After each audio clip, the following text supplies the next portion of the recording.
छत्तीसगढ़ में इन दिनों सबसे बड़ी चर्चा का विषय है, तो वो विषय है बीजापुर में जो एक बड़ी मुठभेड़ चल रही है, एक बड़ा ऑपरेशन चल रहा है। बड़ा चर्चा का विषय इसलिए क्योंकि उसको लेकर तेलंगाना में भी हलचल मची हुई है और कमोबेश छत्तीसगढ़ में तो पहले इसको लेकर तैयारियां हैं। माओवादियों में भी हलचल है, वो भी लगातार शांति वार्ता को लेकर बार बार अपील कर रहे हैं, पत्र जारी कर रहे हैं। इसी बीच आपको याद होगा कि शांति वार्ता को लेकर हमने पहले सीपीआई के बड़े नेता और आदिवासी समाज के एक बड़े नेता रहे, आदिवासी महासमाज के बड़े नेता रहे, सीपीआई के पूर्व नेता वर्तमान और अभी बस्तरिया राज के संस्थापक मनीष कुंजाम जी से हमने एक बहुत लंबी बातचीत की थी।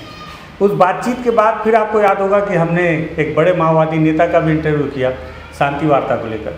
जब उनसे बातचीत हुई तो उस दौरान उस माओवादी नेता ने मनीष कुंजाम को लेकर कुछ बातें भी कही, तो मुझे लगा एक बार फिर मनीष कुंजाम जी को पकड़ेंगे और फिर इस सवाल जवाब के दौरान जो है कुछ बातें निकल कर आएंगी। इसी दरमियान शांति वार्ता को लेकर तेलंगाना की तरफ से बहुत सारे संगठनों का दबाव देना, वहाँ के जो पूर्व सीएम थे उनका बयान आना, वर्तमान सीएम का बयान आना, अन्य राजनीतिज्ञों का अलग बयान आना, उस पर आज फिर छत्तीसगढ़ के गृह मंत्री विजय शर्मा जी का बयान आना, तमाम बयान के बीच मनीष कुंजाम जी हमारे साथ एक बार फिर से उनसे बातचीत करते हैं। नमस्कार, मैं विकास तिवारी हूँ, आप बस्तर टॉकीज देख रहे हैं।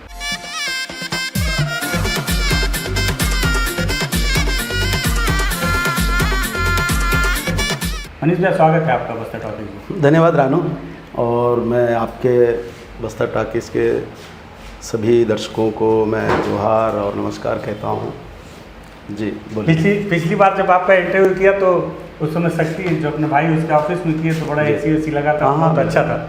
इस बार हम दंतेवाड़ा में इंटरव्यू कर रहे हैं पंकज भाई के ऑफिस में और यहाँ भी व्यवस्थाएं कम है, तो पसीना निकलता रहेगा तो दर्शकों बर्दाश्त करेंगे।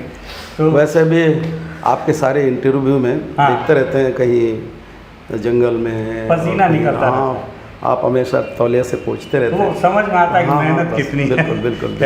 मनीष भाई, शांति वार्ता को लेकर लगातार दोनों तरफ से बातचीत की प्रक्रिया चल रही है। माओवादियों का चौथा पत्र आ चुका है लगातार, अभय का, फिर रुपेश का, फिर अभय का, और उसके बाद तेलंगाना में जिस तरह से जो कई सारे संस्थाएं हैं जिसमें सीपीआई के भी लोग हैं, उन्होंने रेवंत रेड्डी जी से मुलाकात की जो, और इसको लेकर मैंने बीते दिनों बातचीत किया एक बड़े माओवादी नेता से। उन्होंने आपके बारे में भी कुछ कमेंट किया था। उन्होंने कहा था कि मैं काफ़ी दुखी हूँ, हम काफ़ी दुखी हैं मनीष कुंजाम जी के बयान से कि वो पीड़िया की मुठभेड़ को फर्जी मुठभेड़ मानते हैं, बाकी मुठभेड़ों को फर्जी नहीं मानते हैं। इस तरह से क्या कमेंट है आपका उस पर? नहीं, मैंने उसमें साफ कहा कि पीड़िया के पहले तो बहुत सारी घटनाएं ऐसी हुई जिसका हम स्वयं विरोध करते रहे। फर्जी मुठभेड़ें हुई, कई निर्दोष लोगों को मारा फर्जी मुठभेड़ के नाम से, कई घटनाएं भरी पड़ी है। हमने उस वीडियो में ये बात कहा था कि पीड़िया के बाद जितनी घटनाएं हुई उसमें पब्लिकली कहीं कोई शिकायत नहीं आई कि कहीं निर्दोष आदमी मारे गए। जितने भी मुठभेड़ जो बता रहा है, हो सकता है उसमें कुछ लोग रहे हैं, पर पीड़िया जैसे या उससे पहले जैसे घटनाओं में जो जनता उठ खड़ी हो जाती थी, बोलती थी और खुद ब खुद आकर के जिला मुख्यालय या कहीं आकर के प्रेस से भी बातचीत कर लेते थे और लोगों से भी बातचीत करते थे, ऐसा कोई भी उदाहरण नहीं मिलता। इसलिए मैंने ये बात कहा कि पीड़िया के बाद कोई ऐसे फर्जी मुठभेड़ की खबरें नहीं।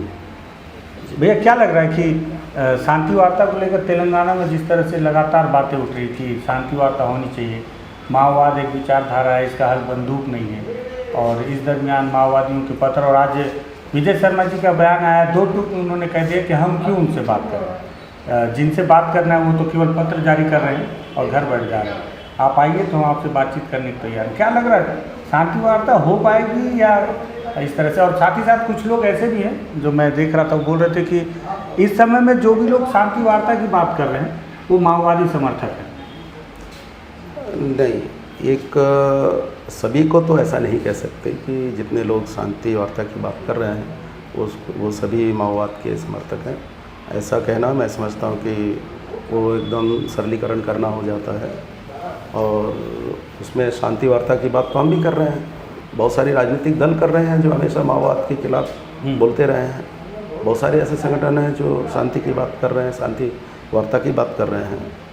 तो जहाँ तक हमने भी कई मंचों पर कहा और कई डिबेट में मैंने ये बात कहा कि शांति वार्ता होनी चाहिए, और अगर ठीक है वो किन परिस्थितियों में माओवादी हैं, कहाँ फंसे हैं या नहीं फंसे हैं, वो एक अलग सवाल है। अगर उनके तरफ से चाहे जिन भी परिस्थितियों में जिन भी कारणों से ये कह रहे हैं कि शांति के लिए वार्ता होनी चाहिए, तो मैं समझता हूँ कि वार्ता होनी चाहिए। और उसके पीछे का एक हमारा एकदम सीधे सीधे कहना है, हमारा समझ है कि शांति वार्ता के जरिए अगर माओवादी हथियार छोड़ देते हैं और स्थायी शांति इस बस्तर और देश के अंदर हो जाता है, तो ये सबसे अच्छी बात होगी। और उससे आने वाले समय में ये जो फोर्स बैठी है बस्तर और अन्य इलाकों में, तो शांति वार्ता के जरिए शांति स्थापित होगी, तो फोर्स को भी अनंत समय तक यहाँ बैठाला नहीं जा सकता और उनको वापस जाना होगा। फिर उनका काम ही नहीं है। अगर ये लोग जिस तरीके का अगर मार के ख़त्म करने की बात कर रहे हैं, तो उसको लंबे समय तक फोर्स यहाँ बैठे रहेगी, उसका कारण वो लोग बताते रहेंगे। इसलिए हम चाहते हैं कि शांति वार्ता हो, और माओवादी भी ये इसमें कोई उनका राजनीति नहीं होनी चाहिए। क्या बोलते हैं आज, राजनीति को गंदा शब्द इस्तेमाल करते हैं, गंदा, हाँ, कि वो नहीं, मैं कहना चाह रहा हूँ कि इसमें कुटिलता नहीं होनी चाहिए, ईमानदारी होनी चाहिए कि वो अगर वार्ता की बात कर रहे हैं, वार्ता की बात कर रहे हैं, तो हथियार उस वार्ता के अंदर छोड़ेंगे, ये बात होनी चाहिए। ऐसा ना हो कि वार्ता करो और उसके बाद हम नहीं छोड़ेंगे या करेंगे, जैसे तेलंगाना में हुई। इस तरीके की बात नहीं होना चाहिए, बस ये हमारा कहना है। पर शांति वार्ता होना चाहिए हमारा पक्ष। आप चाह रहे हैं कि फोर्स भी हट जाए बस्तर से, कैंप जो हटे नहीं शांति के बाद? नहीं, बिल्कुल। अगर शांति होगी, यहाँ कोई हथियारबंद समूह नहीं रहेगा, हथियारबंद व्यक्ति नहीं रहेगा, गैरकानूनी तरीके से हथियार लेकर चलने वाला कोई आदमी नहीं रहेगा, समूह नहीं रहेगा, तो फिर इन कैंपों की क्या ज़रूरत है? क्या ज़रूरत है बताइए? तो उसको ऐसे ही स्वतः ही जाना चाहिए।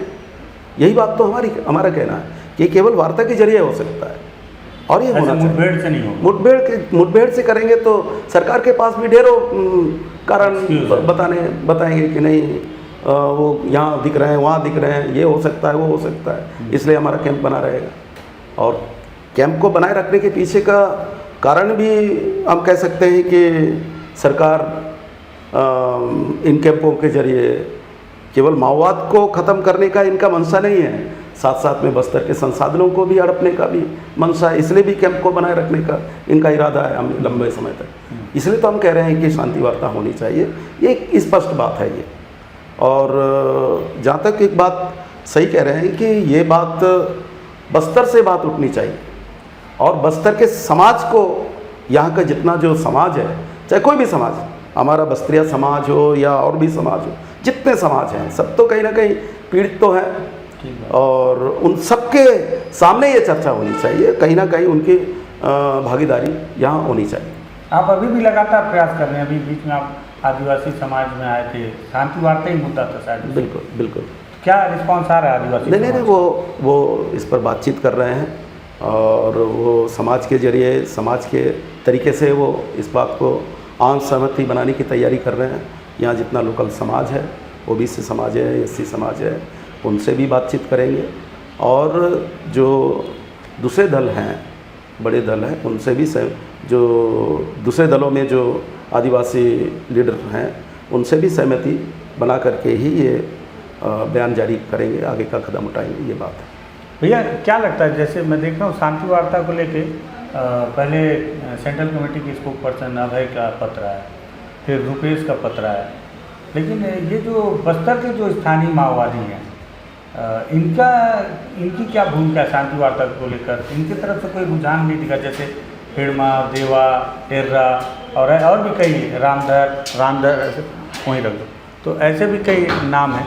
तो इनकी भूमिका क्या है शांति वार्ता को लेकर? ये चाह रही थी कि सिर्फ सेंट्रल कमेटी चाह रही है? मैं बिल्कुल गजब का सवाल है आपका, और मैं थोड़ा इसको और विस्तार से बताना चाहता हूँ कि एक तो ये बात सबको स्पष्ट हो जाना चाहिए, सभी को जान लेना चाहिए कि बस्तर में जितने लड़के हैं, चाहे हिड़मा हो या उसके नीचे के जितने लोग हैं, वे सब लोग केवल लड़ने वाले हैं और उनको लड़ाने वाले कोई और हैं।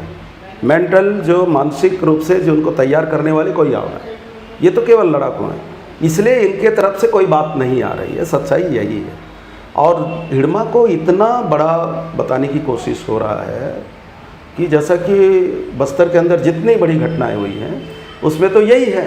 हाँ, अधिकतर बड़ी घटनाओं का मास्टरमाइंड का नाम तो है। मास्टरमाइंड पुलिस के रिकॉर्ड में भी है। हाँ, ये मैं ये सब सुन करके बहुत ताज्जुब करता हूँ कि जो आदमी प्राइमरी स्कूल का मुंह नहीं देखा, जो भी अक्षर ज्ञान है वो अंदर जंगलों में रह करके माओवादियों के कैंपों में उन्होंने सीखा, थोड़ा बहुत हस्ताक्षर वगैरह थोड़ा बोलने वोलने का, और उससे आप इतना अपेक्षा करोगे कि इतनी बड़ी बड़ी जो घटनाएं माओवादियों ने किया उसमें वो मास्टरमाइंड हो जाएगा।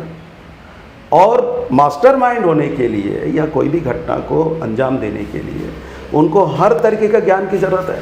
पूरे दुनिया के अंदर जो सैन्य गतिविधियां चलाया जाता है उसमें बहुत पढ़ना पड़ता है, बहुत गहरा अध्ययन की ज़रूरत होता है। ये तो पढ़ते तो हैं, पढ़ते तो हैं, लेकिन इतना थोड़ी ये लोग पढ़ पाएंगे, ये जिनकी बात कर रहे हैं आप। मेरे को बहुत अच्छे से याद है। नहीं, मैं थोड़ा सा मैं इसको स्पष्ट करना चाहता हूँ। इतना ये पढ़ नहीं सकते, थोड़ा जनरल जानकारी के लिए पढ़ते होंगे, उससे ज़्यादा नहीं करेंगे। और छापामार युद्ध और सैन्य गतिविधियों के, सैन्य प्रशिक्षण के इतने सारे पुस्तकें हैं, इतना सारा गहरा ज्ञान की ज़रूरत है। और उसमें हिड़मा या कोई भी जो उनका एजुकेशन ही उतना नहीं है, उतनी उनकी समझ ही नहीं है, वो इतना ज्ञानवान कैसे हो सकता है। इसलिए ये जो प्रोपेगेंडा चलाया जाता है कि नहीं हिड़मा सब मामले में है, अभी भी सब हिड़मा वहाँ छुपा है, करेगट्टा के पहाड़ में, दुर्गराज में पहाड़ में वही सब कुछ है। मैं समझता हूँ कि ये ज़बरदस्ती उसको बड़ा बना के पेश किया जा रहा है। जबकि क्या कारण होगा इसके पीछे? मुझे कभी कभी लगता है कि आने वाले समय में जो लोग भी यहाँ माओवादी बड़े लीडर रहे हैं, सचमुच मास्टरमाइंड रहे हैं, उन लोग के ऊपर ये बात ना जाए कि ये जो बस्तर के अंदर जितनी हत्याएं हुई है वो तो साउथ से आए वाले, आंध्रा से या तेलंगाना से आए वाले माओवादी ये लोग कर ये लोग बताया इसलिए इतनी घटनाएं हुई, उन लोगों की वजह से ही हुई, ये बात उनके ऊपर ना जाए। और ये पूरा जो आरोप है यहाँ लोकल जो माओवादी लीडर हैं, लड़के हैं, उन पर इनको थोप दो, आरोपित कर दो। और ये तो आदिवासी सब किए और वही लोग जिम्मेदार हैं, ये बताया जाएगा।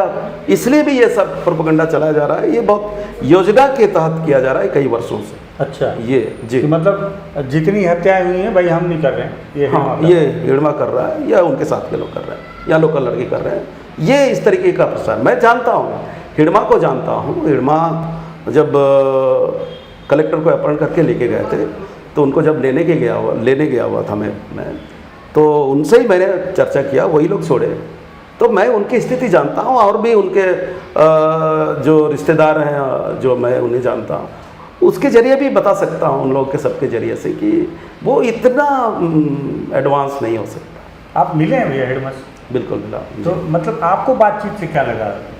नहीं, इतना इस हद तक तो नहीं है। हाँ। बिल्कुल नहीं है। हाँ, लड़ाकू हो सकता है, निसंदेह लड़ाकू हो सकता है। छापामार लड़ाई में जो जैसा उनको ट्रेनिंग दिया गया ऐसा वो लड़ सकता है, इसमें शायद कोई शंका ना हो। लेकिन मास्टरमाइंड सब में वही सब कुछ, हाँ, मैं इसको नहीं मानता। हाँ। मैं इसको नहीं मानता, सिरे से खारिज करता हूँ। ये कोई क्या नाम, कोई षड्यंत्र या साजिश टाइप लगता है कि आदिवासियों को ये सब सारे हत्याकांड का मुख्य आरोपी बताया जाए और बाकी लोग बरी हो जाए, बस यही। अच्छा, बहुत दूर की कौड़ी है। अच्छा। और एक बात, सलवाजुडम के दिनों में, कल्लूरी के समय, उसके पहले उसके बाद भी ये बहुत प्रसारित था कि देखो यहाँ के लड़कों को ये लोग केवल इस्तेमाल कर रहे हैं, बाहर के लोग, और पूरे लीडर तो यही हैं, डिस्ट्रिक्ट कमेटी में वही हैं, SZC में वही है, स्टेट कमेटी में ऊपर तो पूरे के पूरे वही है। तो तुम लोग इस्तेमाल होने वाले हो, काय के लिए वहाँ हो? इस तरीके की पुलिस एक बड़ा अभियान चलाई थी और उसके बाद कुछ लोकल लड़कों को लगाया भी, और तब से उनको समझ में आया कि नहीं नहीं नहीं यार, आने वाले समय में कहीं गड़बड़ हो सकता है, इसलिए इनको बड़ा बना दो, इसको बड़ा बना के चलो, नहीं तो फिर कल कोई लिखने पढ़ने वाला भी बोलेगा कि यार बस्तर के अंदर जितना कत्लेआम हुआ है तो उसके लिए तो तेलंगाना या आंध्रा से आए वाले माओवादियों का हाथ है, ये ना हो, इसलिए बड़ा बना दो इसको। ये मुझे एकदम स्पष्ट रूप से ये लग रहा है। और हिड़मा इतना बड़ा माइंडेड आदमी नहीं हो सकता, वो सारे जो टेक्निकल, वो जो जिसमें क्या नाम रसायन शास्त्र, फिजिक्स सब कुछ लगता है, इतना वो स्टडी करेगा, इतना जानेगा, ये कैसा बोल सकते हैं आप? लेकिन बहुत सारे माओवादी, आदिवासी माओवादी हैं जो आईडी बम बनाने में एक्सपर्ट हैं, आईडी बम को प्लांट करने में एक्सपर्ट हैं। मुझे बहुत अच्छे से याद है 2016 में, नाम याद नहीं, नारायणपुर से एक माओवादी ने सरेंडर किया था जो आईडी बम एक्सपर्ट था, जो आईडी बम बनाता था, बहुत बड़े स्तर पे बारूदी सुरंग बनाते थे वो लोग, और उसमें जो बड़े बड़े ड्रम है, उसने एक उसका आइडेंटिफाई में वास्तानार घाट से, अगर आपको याद हो, एक बड़ा स्टील ड्रम का बम रिकवर किया गया, हाईवे से निकाला, हाँ हाईवे से निकाला गया था, जो उसने हाँ जब 2008 में उसने उसको प्लांट किया था। तो लेकिन ये भी है, मतलब इसको कैसे आप दरकिनार? नहीं, आप अगर ये बोलोगे तो हमारे लोग बहुत पहले, माओवादी आने के पहले हमारे लोग तो खुद बारूद बना करके भरमार में चलाते थे, शिकार करने के लिए, शिकार करते थे अपनी सुरक्षा के भरमार। ये तो चलता ही था। ये अब अगर टिफिन बम बना रहे हैं, क्या नाम, ये जो तमाम प्रेशर बम बना रहे हैं, जो भी बना रहे हो, वो तो अपने से तो नहीं बनाए ये लोग, कहीं ना कहीं लोगों ने प्रशिक्षण दिया गया, इसलिए बना रहे हैं। नहीं, मैं इसीलिए बात को बता रहा हूँ कि करत अभ्यास के जड़मती होत सुजान, तो हो सकता है कि हिड़मा स्कूल नहीं गया, क्योंकि बदरन्ना ने जो सरेंडर किए, उन्होंने बताया कि जब वो उस इलाके के कमांडर थे तो उन्होंने हिड़मा को संगठन में जोड़ा।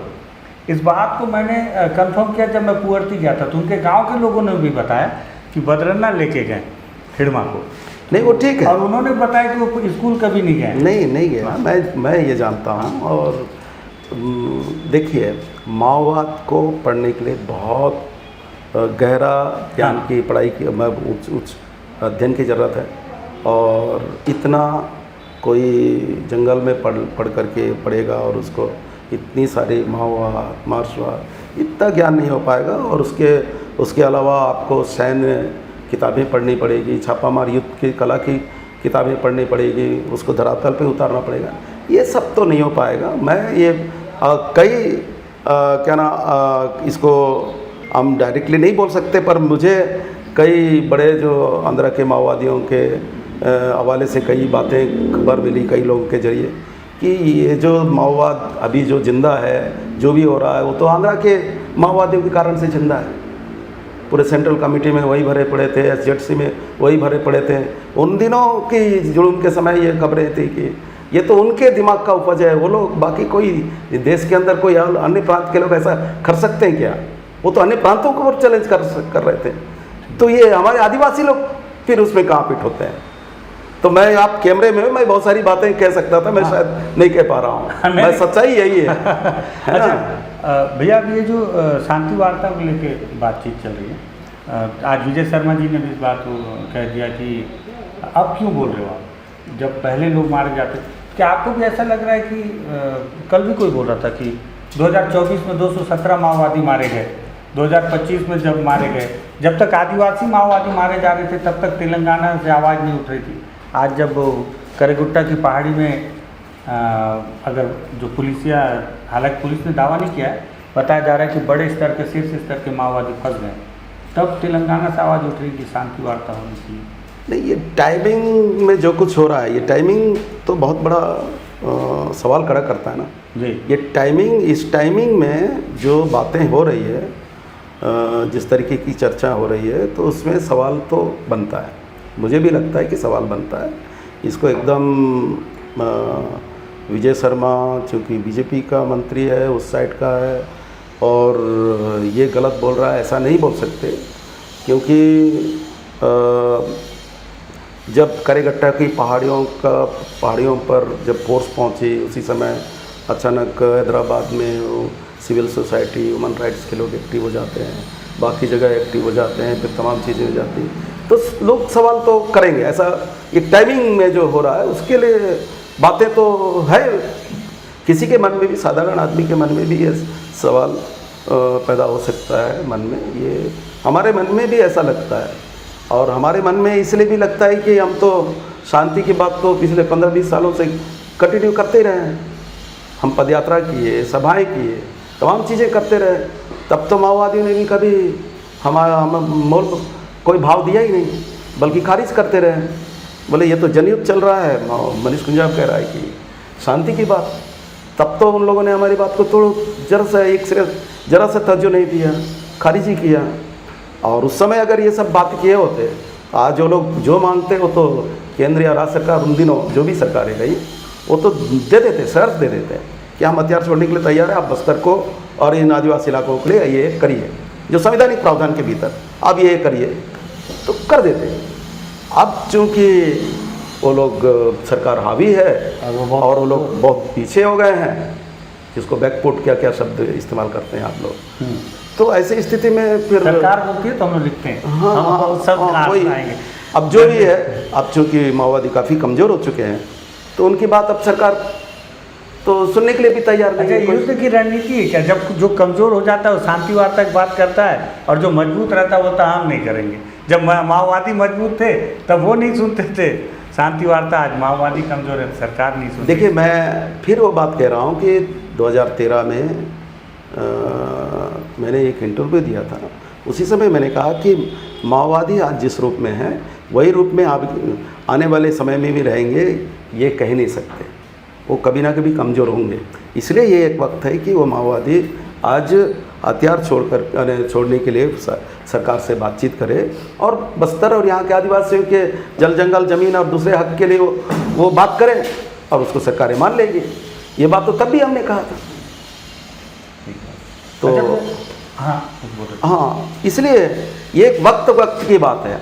आज एकदम जब उनकी कोई बात सुनने को तैयार नहीं है सरकार, तब फिर वार्ता की बात कर रहे हैं। वार्ता तो होनी चाहिए, हम तो कह रहे हैं वार्ता होनी चाहिए। आप तो प्रयास कर रहे हैं, अब तो वो खुद प्रयास कर रहे हैं। तब अगर ये बात होती तो आज हीरो हो जाते, वो लोग हीरो हो जाते। हकीकत कह रहा हूँ। इस समय मैं एक कहना चाहता हूँ, जब पहली बार 80 के आसपास जब माओवादी बस्तर में एंट्री लिए, उन दिनों जंगल के गांव में फॉरेस्ट विभाग का बहुत अत्याचार था। उनको माओवादी लोग आकर के उस पर विराम लगा दिए। तो उन इलाकों में रहने वाले जो हमारे आदिवासियों के भीतर वो लोग नायक बन गए, हीरो बन गए। यही तरीका था तो यहाँ स्थापित होने का सबसे बड़ा कारण भी, आधार भी यही था। तो मैं कह रहा हूँ कि अगर 2013, 14, 15 के बीच में भी अगर ये सब बातचीत कर लेते, तो वो लोग सचमुच अगर वो जो मांगते सरकारें दे देती और वो लोग हीरो हो जाते। आज तो वो लोग नायक के रूप में आदिवासियों के बीच में आए, अब पता नहीं किस रूप में विदा लेंगे, मैं नहीं कह सकता हूँ। ठीक है, वो इतिहास उसका आकलन करेगा। ये पुष्पेन भैया हैं, ये भी एक सवाल पूछेंगे। एक सवाल मैं थोड़ा सा मैं रुपेश के इंटरव्यू में जो बातें आई कि ये काफ़ी दुखी थे, आपने उसका जिक्र किया जी। हाँ, उन्होंने कहा कि तो हाँ, और मेरे बयान मैं उस बयान से कभी पीछे हट नहीं रहा हूँ, अभी भी नहीं हट रहा हूँ। मैं जो बोला हूँ वो मेरे दिल से निकली हुई बात है। इसलिए कि अगर ये जो जितनी बातें मैं कह रहा हूँ वो सब के पीछे वो मेरी इंटरव्यू है, वो जो वीडियो है जिस पर वो लोग दुख जाहिर कर रहे हैं। लेकिन हाँ, आपने देखा? मैंने देखा। आपने मेरे ससुर के हत्या का जिक्र किया, तो रानू मैं एक बात आज आपके वीडियो के जरिए मैं बताना चाहता हूँ कि आपके चैनल के दर्शकों को कि ये केवल मेरे ससुर की ही हत्या उन लोगों ने नहीं करी। जहाँ तक मेरा खुद का जो ताल्लुकात है, 2004 में मेरे सबसे बड़े भैया उसको भी सग्घे भैया जो किष्टाराम के आगे तुंगावांगो गांव के पटेल थे, उनको उन लोगों ने बहुत बुरी तरह मारा। बहुत तुंगावांगो वहाँ बहुत बुरी तरह पीटा, जिसकी वजह से वो महीने भर के अंदर ख़त्म हो गए, और 2004 में। और उसके बाद 2013 में ही मेरे चाचा जुड़ूम के कारण से वेंजरबाई गांव से भाग करके कोंटा गए हुए थे। उसके बाद फिर गांव में रहने लगे, फिर उन लोगों के बुलाने पर फिर गए, और जैसे ही गए उनको पकड़ लिया गया। उनको करीब 10 दिन तक इतना मारा पीटा गया, पूरा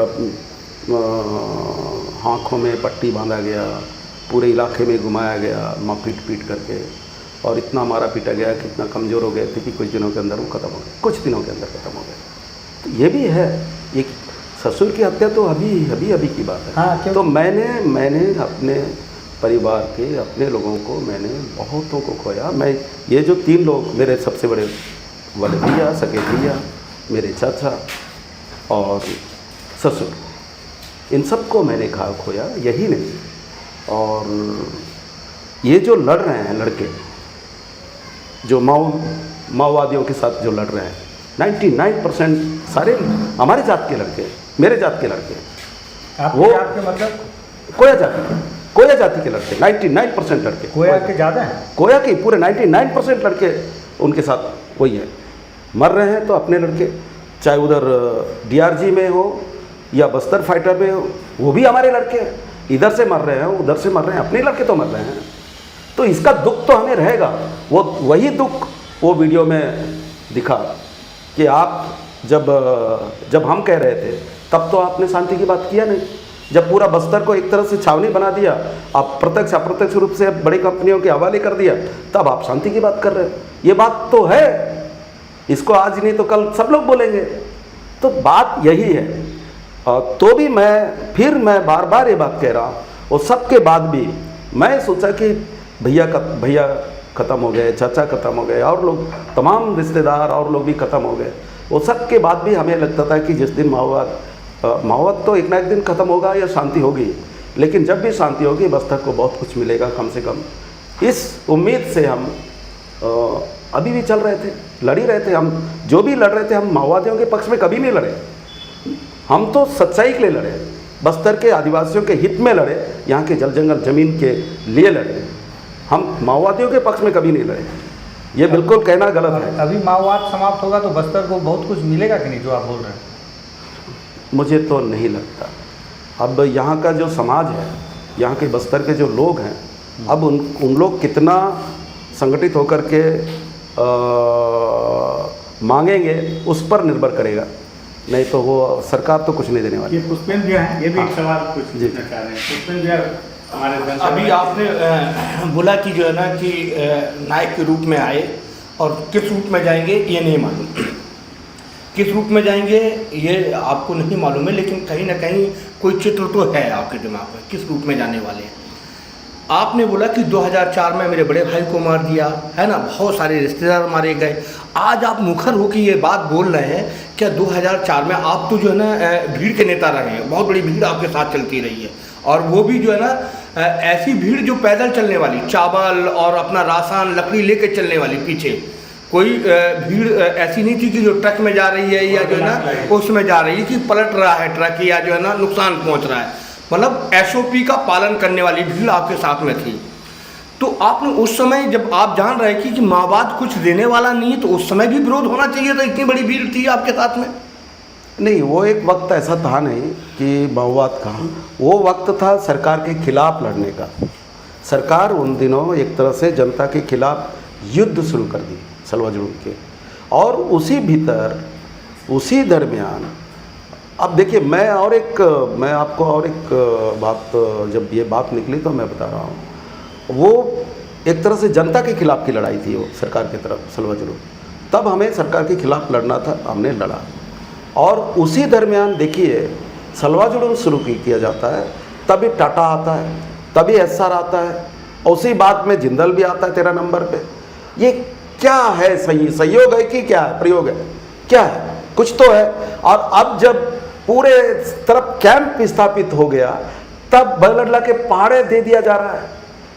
मित्तल को दे रहे हैं, रुंगटा को दे रहे हैं और किसी किसी को, सबको देने की। अब कोई विरोध भी नहीं हो रहा। अब विरोध भी नहीं हो रहा है, ये भी बात सच है। मैं 13 नंबर डिपॉजिट का विरोध कितना बड़ा हुआ था आप लोग तो उस समय भी हिंसा का साथ तो नहीं दिया जा सकता अपने का जी, हिंसा का साथ तो नहीं दिया जाता। नहीं नहीं, बिल्कुल बिल्कुल, कौन हिंसा का साथ? आप बोल रहे हैं कि सरकार के विरोध का समय था, तो वो लोग तो जो है हिंसा के साथ में सरकार का विरोध कर रहे थे ना।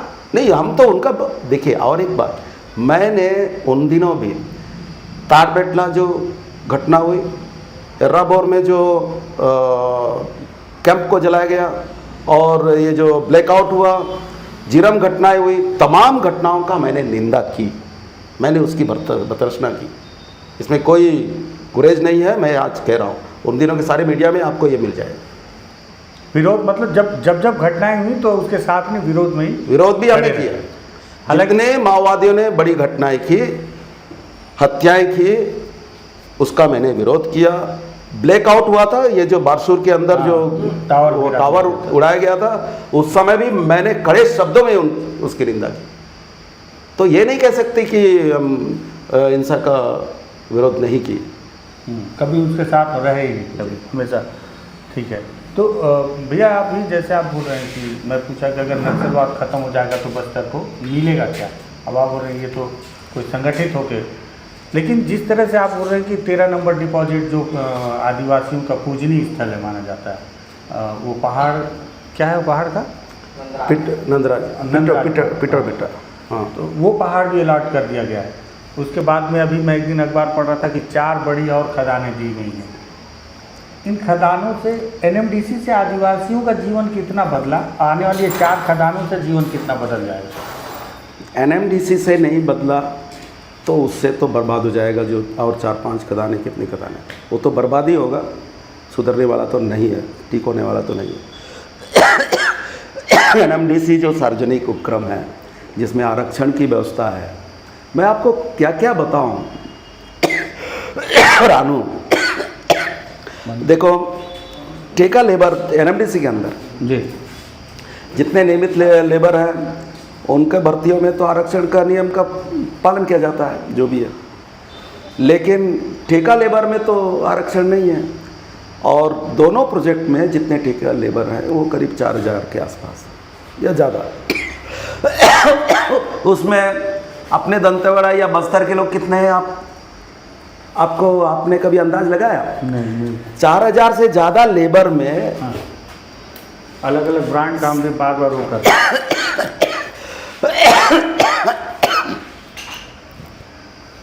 आराम से पानी पी लीजिए। वही कह रहा हूँ, 4500 से ज़्यादा कॉन्ट्रैक्ट लेबर में हमारे लोकल लोग केवल 500 हैं। 3500 से ज़्यादा सब इस बस्तर के बाहर के लोग लेबर में ना, लेबर, कॉन्ट्रैक्ट लेबर। और उसके ऊपर वाले में, ऊपर वाले तो सब वही है, उसमें सब बाहर। उसमें आदिवासी यही नहीं है, एक भी नहीं है। आदिवासी क्या, पूरे बस्तर के कोई समाज के नहीं है, छत्तीसगढ़ के भी नहीं है। अच्छा जी, तो ये 4 सच है। खदानें जो आएंगी उसमें और 4 खदानें आएंगी तो उसमें तो आरक्षण कुछ ही नहीं है, सब कुछ बाहर के लोग आएंगे। निजी है वो तो, सब कुछ नहीं होने वाला है, कुछ नहीं होने वाला है। एक दिक्कत मैं और देखता हूँ, नगरनार स्टील प्लांट जब लगा, होता ये है कि धीरे धीरे जो मुआवजा का खेल है, इसमें विरोध शांत होता जाता है। मैं 2 जगह का मेरा अपना निजी अनुभव, नगरनार में जब ज़मीनों का मुआवजा बटा तो अब वही लोग धीरे धीरे जो पहले विरोध में थे अब समर्थन में, उनको पैसा मिला। हालांकि ये बात अलग है कि अब मुआवजा का पैसा भी ख़त्म हो गया है और कुछ नहीं है उनके पास में।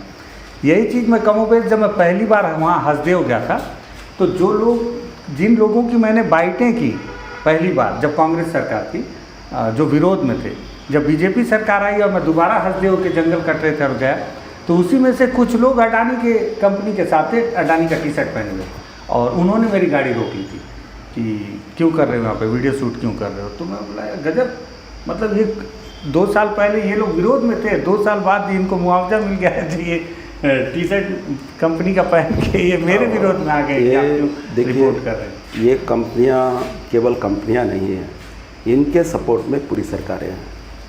इनके सपोर्ट में क्या, इनके पीछे पार्टियां नहीं, सरकार, हाँ, सरकारें जिसकी भी हो, हाँ, जिनकी भी। और सरकार का पूरा सपोर्ट और फिर बड़ी कंपनियां जो मन चाहे वो कर लेती है, और वो कई जगह दिखता है, एक ही जगह नहीं, सब जगह दिखता है। और यहाँ जो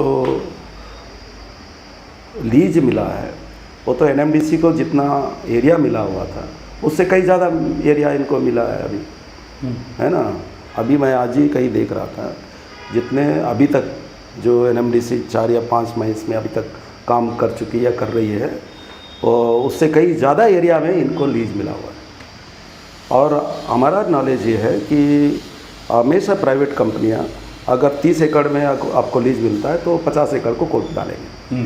अब इनको तो ऐसे ही एरिया मिला हुआ है, ये तो पूरा पहाड़ को ही खोद डालेंगे। हाँ, वहाँ पटवारी कौन जा रहा है ना, कौन जा रहा है। तो ये होने जा रहा है, उसमें भैया लोग गए थे तो वैसे ही छेक लिए गए थे। हाँ, ये बिल्कुल होने जा रहा है। और उसमें आप हम जब या तो फिर आप उनके नौकर बन जाइए या लाइजनर, हाँ लाइजनर, या विरोधी बन करके तो आप नहीं जाओ, या जाओगे तो ये जो कैंप बैठा है ये आपको निपटा देंगे। ठीक बात। या पुलिस के पूरे पुलिस कप्तान उनके होंगे, है ना। मैं तो ये रायगढ़ जिंदल के बारे में सुनता था। हाँ, जब सरकार उनकी है तो सरकार उनकी है और पूरा अब वो एसपी उनके हिसाब से, पूरे थाने उनके हिसाब से, तो फिर आप कितना क्या करिएगा। ऐसा स्थिति हो जाने वाला है और इसी का डर है यार, इसी का डर है। मनीष भैया, आप एक बात बोली कि जो है ना माओवादी हाशिए पर है ना। हाशिए पर मतलब इन द सेंस सरकार हावी है और माओवादी बैकफुट पर हैं। जो जिस तरीके की भाषा शैली जो है ना अखबारों में मीडिया में इस्तेमाल होती है, उसी भाषा शैली का मैं इस्तेमाल कर रहा हूँ कि माओवादी हाशिए पर है। लेकिन माओवादी मान लीजिए कि हाशिए पर हैं और माओवादी समाप्त हो जाते हैं बस्तर से, तो लड़ाई तो पहाड़ जल और जंगल की है, खनन की है ना। पूरा ड्रामा तो उसी का है, आप भी जान रहे हो और हम भी। एक लाइन यहाँ पे बहुत गलत थी हमेशा, बस्तर में लड़ाई जल जंगल जमीन की कभी थी नहीं, बस्तर में लड़ाई ही पहाड़ की थी। हाँ, पहाड़ की मान लो, हाँ। जल जंगल जमीन पहाड़, वो एक ही मतलब लाइन, हाँ स्लोगन है ना वो, तो उसी की है। मान लीजिए कि माओवादी खत्म हो जाता है, माओवादी यहाँ से सरकार किसी तरीके से दबोच लेती है या उनको शांत करा देती है, तो क्या ये लड़ाई आदिवासी बनाम सरकार की होगी या आदिवासी सरकार से लड़ पाएगा? देखिए, ये एक बहुत ज़रूरी प्रश्न भी है और मैं समझता हूँ कि आदिवासी अगर ये सबके खिलाफ उठ खड़ा नहीं हुआ तो वो बर्बाद होने के लिए भी तैयार है एकदम। और मैं समाज के नेताओं से बातचीत कर रहा हूँ, बातचीत करेंगे, इसका क्या क्या हो सकता है हम बात करेंगे आगे। अभी मैं आपसे पूछ रहा था कि आदिवासी समाज से आपने बातचीत की, तो आपने बताया कि कुछ आदिवासी समाज के लोग बीजेपी में हैं, तो उनसे भी ओपिनियन लिया जाएगा। तो आदिवासियों के लिए समाज पहले है या राजनीतिक दल पहले? क्योंकि राजनीतिक दल तो अपने लाभ के हिसाब से एजेंडा तय करता है, कोई भी दल हो, मैं किसी का नाम नहीं ले रहा, लेकिन उसके पहले तो समाज होना चाहिए। तो आपको ऐसा नहीं लग रहा है कि समाज कहाँ जा रहा है? जो पहले समाज के लिए सोचना चाहिए वो पहले सोच रहा है नहीं हम इस पार्टी के हैं तो उस पार्टी की गाइडलाइन। यही दुर्भावना, यही दुर्भाग्य हमारा, यही दुर्भाग्य है कि जो भी व्यक्ति जिन पार्टियों से जुड़ा होता है वो पार्टी का पहले है, समाज का बाद में हो रहा है। और समाज के अंदर बैठता भी है तो वो पार्टी का लाइन लेकर के बैठता है, समाज की बात लेकर के नहीं बैठता। अभी तक का जो हमारा अनुभव है यही बताता है, यही नुकसान करने वाला है आने वाले समय में जी। तो इसके लिए क्या कर रहे हैं आप? आपने अपनी एक पार्टी बनाई है, अब सीपीआई में थे तो आप भी जो आदिवासी महासभा के अध्यक्ष थे तो आप भी सीपीआई का लाइन लेके बैठते थे कि आदिवासी महासभा? नहीं, वो तो क्योंकि ये चीज़ तो आपके ऊपर नहीं, वो सीपीआई का भी लाइन था, आदिवासियों का भी लाइन था, और कम से कम बस्तर में हम इस मामले में स्वतंत्र थे, हम ही फैसला लेते थे और हम ही लड़ते थे और उस पर पार्टी का कोई हस्तक्षेप नहीं होता था। तो ठीक है, जो भी हम लड़ते थे उसको सपोर्ट करते थे और तो जाहिर तौर पर जाहिर है वो सभी को, तो इसलिए उस पर कोई किसी तरह का कोई विवाद नहीं था। और हम लड़े और आने वाले समय में भी हम तैयारी करेंगे, देखते हैं क्या हो सकता है। इसलिए तो छापे पड़ते हैं रानू। बस्तरिया राज मोर्चा जो है ना, आप उसको जो है ना अभी उसमें जो है ना देखा जाए तो विस्तार नहीं हुआ, किस तरीके से विस्तार करना चाहेंगे? और बस्तरिया राज मोर्चा बस्तर के लिए क्या सोच रहा है और किस तरीके से जो है ना विकास चाह रहा है? देखिए, जैसे मैंने कहा, जैसे एनएमडीसी में हमने एक नोटिस दिया सितंबर 21-22 को 2024 को कि अभी जो 800 करीब L1 L2 के लिए जो भर्ती होने वाला है उसमें पूरे के पूरे बस्तर के लोगों को लिया जाना चाहिए और कोई बाहर का नहीं रहेंगे। ये L1 L2 क्लासिक का पद है, थोड़ा अच्छा, सा नीचे का पद है, मतलब इसमें कुल मिला के 100% बस्तर के होने चाहिए, ये हमने कहा। तो 28 तारीख सितंबर 28 को हमारा प्रोजेक्ट बंद करने का हड़ताल तक बचेली में इस मुद्दे पर चर्चा हुई, तो अधिकारियों ने कहा कि ठीक है, आप जो कह रहे हैं हम उसको मानें। तो अभी तक वो भर्तियाँ इस वजह से भी रुकी। हमने ये भी कहा कि जो ठेका लेबर है, जो बाहर के हैं उनको बाहर करो, और यहाँ के लड़के इस लायक तो हैं कि ठेका लेबर में काम कर सकते हैं, टीचर बनने लायक नहीं है, लेबर बनने लायक तो है, तो उनको आप लगाइए। कम से कम 15-17 हज़ार 18 हज़ार तो मिलेगा महीने का, ये तो करवाइए। तो बोले हाँ ये भी करेंगे, पर किए नहीं, अभी तक तो किए नहीं। हम चाहते हैं यहाँ के जो भी नौकरियाँ हैं यहाँ लोकल लोगों को मिले, कम से कम छोटी नौकरियाँ तो मिले, और जहाँ तक कंपटीशन फाइट करके आने वाला कोई नौकरी है तो हमारे लड़के अगर उतने हुनर हैं तो जाएंगे, नहीं है तो फिर कोई बात नहीं। इसको तो हम मान रहे हैं, लेकिन आप बाबू की, गुरुजी की, चपरासी की ये नौकरियां भी अगर बस्तर से बाहर के लोगों को लगाओगे, ये तो फिर स्वीकार्य नहीं है। इससे कितना सहमत हैं आप? मतलब अच्छा, पूरा करें तो। हाँ, मैं और ये भी है, दूसरा ये भी है, हम चाहते हैं कि मैं पहले भी वीडियो में, आपकी वीडियो में कहा था कि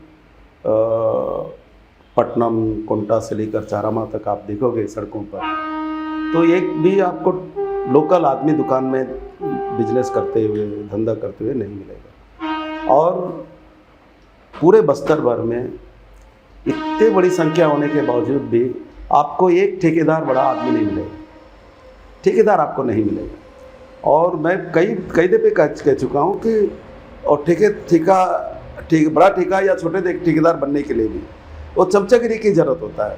बस्तर के लोग चमचागिरी पसंद नहीं है, चमचागिरी करते नहीं, उनको मालूम नहीं है, वो पसंद भी नहीं है, तो ये उनके खून में है, इसलिए भी वो सक्सेस नहीं हो पा रहे हैं। हमारे जो नेता है, मंत्री है, जो नेता बनते हैं, इनको कभी प्रोत्साहित करते भी नहीं है कि यार बढ़ो, कम से कम तुम आगे। प्रोत्साहित करेंगे कल टिकट मांग लेंगे। हाँ, टिकट भी मांग लेंगे, ये भी एक सच्चाई है, ये दिक्कत है। और वो अब फिर उनको हर आदमी को चमचागिरी पसंद होता है, सामने वाला हमारे बहुत हाथ पैर दबाए, भैया भैया बोले, वो अलग से खून डाला जाता है नेताओं में। तो वो चीज़ लोकल लड़के कर नहीं सकते, इसलिए उनको कोई काम मिलता नहीं है। ये भी एक प्रॉब्लम। पर मैं ये कह रहा हूँ कि ठेकेदारी में भी आरक्षण होना चाहिए हमारे यहाँ लोगों को। जैसे कि मैं कई उदाहरण दिया था, मैं आज भी कह रहा हूँ कि ये आरक्षण हो, और इसमें बहुत पैसे हैं ठेकेदारी में, बहुत पैसे। ठेकेदार अरबपति करोड़। हाँ, बिल्कुल। एक चीज़ ये पूछ रहा था भैया कि जैसे आपने बहुत अच्छी बात कही कि अब एनएमडीसी को तो हटा नहीं सकते, तो उसमें आरक्षण मिले। कम से कम ये है कि नीचे लेबर स्तर पर भी जो पढ़े, कंपटीशन एग्जाम पास करके आगे करे। उसके अलावा जो 4 खदानें हैं, अगर आपको लग रहा है 4 खदानों में ये भी नहीं होगा, तो खदान के जरिए विकास आता है, ऐसा लोग बोलते हैं, पूंजीपति जो लोग होते हैं। तो आपको क्या लगता है, अगर खदानें ना खोदा जाए तो फिर क्या किया जाए बस्तर के लोगों के सर्वांगीण विकास? नहीं, पहले तो ये खतरे को बता रहा, ये कि एनएमडीसी अभी 2-3 माइंस चला रहा है, और पहले भी 2 ही माइंस था, 14 नंबर और 5 नंबर, और कितना बड़ा बस्ती बन गया।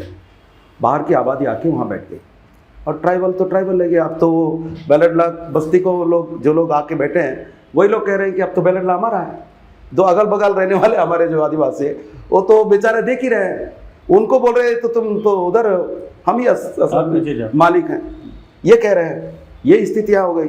2 खदानें चालू होने से इतनी सारी संख्या आ गई है, तो 4-4 खदानें चालू होंगी तो बाहर के कितने लोग आएंगे, इसकी आप कल्पना नहीं कर सकते। बस दंतेवाड़ा तो बर्बाद हो जाएगा, खत्म हो जाएगा। ठीक है, एक सवाल। आप जो है ना हमेशा बस्तर हित की बात करते हैं और जो है ना आदिवासी हित की बात करते हैं, और मैंने देखा कि आपसे बड़ा भीड़ का नेता इस बस्तर में तो नहीं है, इस बस्तर में तो नहीं। हाँ, 100 भीड़ नहीं, 100 बावजूद इसके आप चुनाव क्यों हार जाते हैं? ये है मैनेजमेंट का गेम है पुष्पेंद्र, और हम उसमें शायद कौशल युक्त नहीं है, इसको यही कह सकते हैं। और हमारे पास उतने पैसे रहते नहीं हैं, लड़ने वालों के पास पैसे कहाँ हैं। और आज EOW है ना, और तमाम सारी एजेंसियां आपके घर में छापा मार रही हैं। तो भाई पैसा है तभी तो छापा मार रही है ना। तो छापा मारने से कुछ मिला तो नहीं ना, मिलना भी तो चाहिए, मिलना भी तो चाहिए ना। तो बात यह है कि चुनाव जीतना एक अलग चीज़ है और लड़ना एक अलग चीज़ है। और ये भी बात सच है कि आज माओवाद पर बहुत हम लोग इस वीडियो में बातचीत कर लिए हैं, तो हमारे हार जीत में माओवादियों का भी बहुत बड़ा योगदान है ना, बहुत बड़ा योगदान है।